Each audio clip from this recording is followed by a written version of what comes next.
नमस्कार दोस्तों, स्वागत है मेरे YouTube चैनल में। दोस्तों, रेलवे कैलेंडर फॉलो करते हुए रेलवे बोर्ड पहला वैकेंसी आपके सामने 2025 आ चुकी है।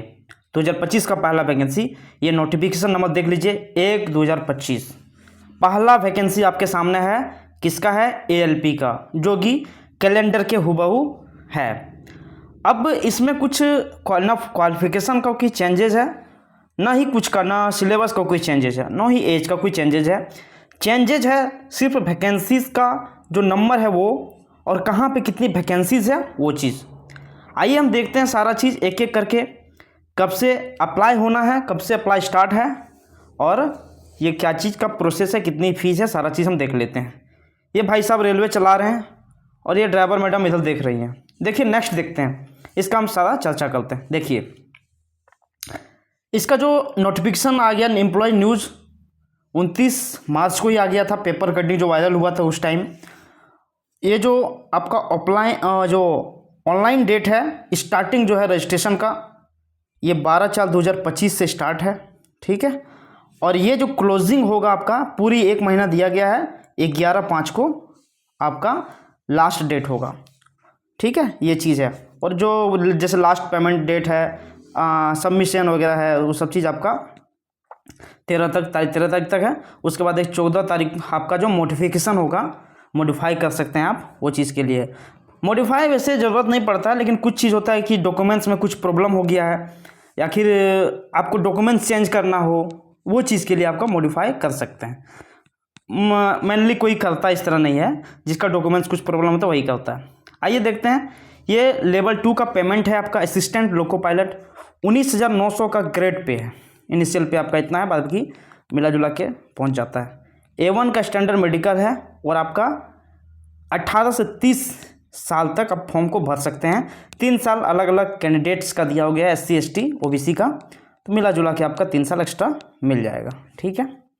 चलिए देखते हैं नेक्स्ट, कहाँ पे कितना सीट वगैरह, और कुछ ज़्यादा नहीं है। एक पे मैं बता देता हूँ कि जो आधार वेरिफिकेशन का जो प्रॉब्लम है, मतलब वो मैंडेटरी है, आप उसको KYC करा लीजिए, आप नंबर ऐड करवा लीजिए, जिससे आपको दिक्कत नहीं होगी एग्जामिनेशन में। ये चीज़ आपको इसमें बोला गया है, ये KYC करा लेना है, ठीक है। और जैसे कि आप चेंज RRB करेंगे तो उसमें 250 का आपका जो है आपको दिया जाएगा, और जैसे कि आप मॉडिफाई करेंगे तो उसमें 250 का आपको कराना पड़ेगा। बाद बाकी जो भी है आपका 500 की, अभी फीस वगैरह हम आगे बात करते हैं। 500 का फीस आता है, उसमें 400 रिटर्न हो जाएगा। लेकिन हमें आज तक रिटर्न कैसे हुआ पता ही नहीं चला, क्रेडिट होता ही नहीं अकाउंट में, ठीक है ना। चलिए नेगेटिव मार्किंग है ना, 1/3 का नेगेटिव मार्किंग होता है, जो पिछले बार का है, कुछ चेंज नहीं है, बस वही सब है। चलिए और देख लेते हैं। वैसे कुछ ज़्यादा इम्पोर्टेंट इसमें है नहीं, जो पिछले बार जो डाले होंगे बस सेम टू सेम प्रोसेस है, कुछ चेंजेस नहीं है, बस सीट वगैरह का चेंजेस है और कुछ नहीं। तो A1 का मेडिकल है, देखिए 6/6 है, विदाउट ग्लास होना चाहिए। आप जो भी फॉर्म डाल रहे हैं ALP का, एक बार आप डॉक्टर से चेक करवा लीजिएगा अपना आइज़ वगैरह, उसके बाद ही आप कुछ कर सकते हैं। इंडिया का होना चाहिए, नेपाल का होना चाहिए, भूटान का होना चाहिए, ठीक है। नेपाल भूटान का भाई, यहाँ इंडिया वाला ही इतना बेरोजगार है, नेपाल भूटान वाला काहे बुला रहे हैं यहाँ पे। SC ST कैंडिडेट के लिए 5 साल का होगा, उसके बाद और जो OBC नॉन क्रीमी लेयर का होगा ये 3 साल का होगा, ठीक है।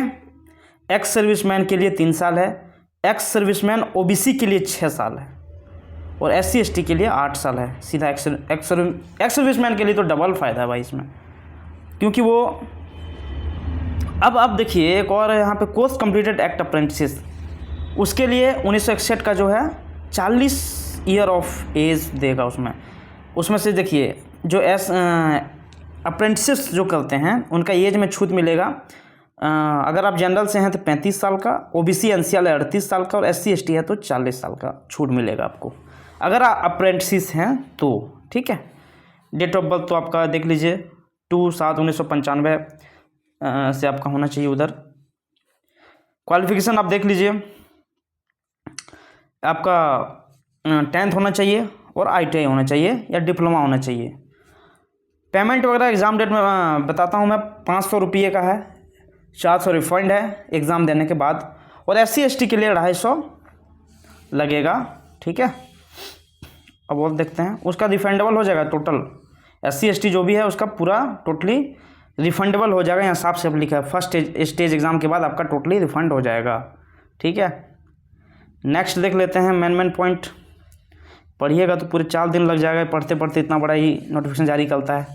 लेकिन हम लोग इतना से मतलब नहीं है, हम लोग को बस कुछ ही से मतलब है, सिलेबस से, एज से और नंबर ऑफ वैकेंसीज से बस। और सिलेबस वगैरह देख लीजिएगा। देखिए यहाँ पे CBT 1 का एग्ज़ाम होगा, CBT 2 एग्ज़ाम होगा। ठीक है, उसके बाद आपका जो ये होगा साइको, ठीक है, डॉक्यूमेंट वेरिफिकेशन और medical examination.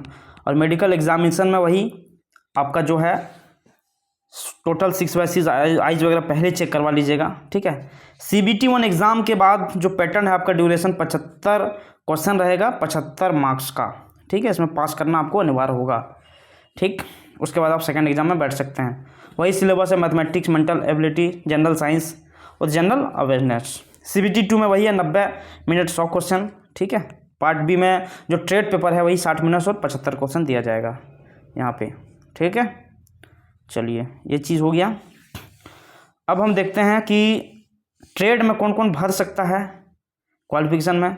Electrician, instrument mechanics, wireman, है ना, electronic mechanic, mechanic radio fitter, mechanic, tractor mechanic, diesel tunnel machinist, refrigeration and air conditioning, mechanic motor vehicle, tractor mechanic, है ना, हीट इंजन, ये सब भर सकता है ITI करने के बाद। और दूसरा ट्रेड आपका प्लम्बर, वेल्डर, ये सब अलाउ नहीं है दोस्तों। अगर आप ALP की तैयारी कर रहे हैं तो आप ये सब वेल्डर और प्लम्बर करके तो बिल्कुल नहीं आइए इसमें। टेक्नीशियन के लिए आपका अच्छे हैं, टेक्नीशियन के लिए आपका बहुत अच्छा है, और टेक्नीशियन के लिए आप बेस्ट है उसके लिए, क्योंकि कटअप भी थोड़ा बहुत कम जाता है उसमें। यहाँ से आप RRBs टोटल RRBs आपके सामने यहाँ दिया हुआ है। ठीक है, और मैं लास्ट, अब ज़्यादा पॉइंट इसमें कुछ है नहीं, सारा चीज़ चर्चा कर दिया हूँ। लास्ट पॉइंट में दिखाता हूँ आपको, ये जो नंबर ऑफ वैकेंसीज है वो चीज़। अब देखिए यहाँ पे सारा चीज़ वो जो है आपका क्वालिफिकेशन है, तो मैं तो सारा चीज़ बता ही दिया। अब मेन जो पॉइंट है ये चीज़ मैं देख लेता हूँ कहाँ पे कितनी वैकेंसी है। टोटल 9,970 एक्स सर्विसमैन के लिए अलग से है 1,004, मतलब इसमें जोड़िएगा लगभग 10,970 कुछ ऐसे वैकेंसी, 10,974 वैकेंसी मिला के आया है। क्योंकि ये जब 9,970 वैकेंसी होता है ना, वो फील्ड के लिए होता है, मतलब ये आपका पब्लिक के लिए है, वो बाहर के लिए है। ठीक है, मार्केट के लिए। और ये 1,004 जो है उसके अंडर जो है वो चीज़ में ऐड नहीं किया जाता है। तो मिला के लगभग 10,000 मतलब 11,000 की वैकेंसी टोटल दिया हुआ है। और हम लोग के लिए जो जनरल वालों के लिए जो बाहर मार्केट के लिए है वो 9,970 है। अहमदाबाद में देख लेते हैं, OBC 130 है, EWS 70 है, जनरल 223 है ना, सबका अपना अपना यहाँ दिया हुआ है। ठीक है, और मैं टोटल अगर बात करूँ OBC का इस बार टोटल है 2,289 और 4116 है जनरल का। सीट वाइज अपना देख लीजिएगा कहाँ कैसे डालना है, नहीं डालना है। ठीक है, और ये चीज़ सबसे मेन मुद्दा होता है, क्योंकि पिछले बार जो ALP का था, अब देखिएगा कहीं कि इतना कम कटअप गया है CBT 1 में, कहीं 30 नंबर। चंडीगढ़ में देखिएगा, चंडीगढ़ बोर्ड में 30 नंबर का कटअप गया है। दूर दराज जो भी है बहुत हाई फाई कटअप चल जाता है, 47-48, है ना, इतना कटअप गया है। और जहाँ पे आपका नॉर्मल बोर्ड है वहाँ पे कम कटअप जाता है। इसलिए आप सबसे आपका बेस्ट एक लक होगा, क्योंकि आप एक बढ़िया से सेलेक्ट बोर्ड कीजिएगा। ठीक है, उसमें से आपका कम कटअप जा सके ऐसा। अब देखिए, आप पिछला बार का नहीं गौर कीजिएगा, क्योंकि पिछला बार का आपको नहीं करना कि पिछला बार कम कटअप गया वहीं पे हम डाल देंगे, ऐसा नहीं है। आप अपने अनुसार से डालिएगा जहाँ से आपकी सुविधा हो, आपके लाभदायक हो। ठीक है, मिलते हैं नेक्स्ट वीडियो में। धन्यवाद।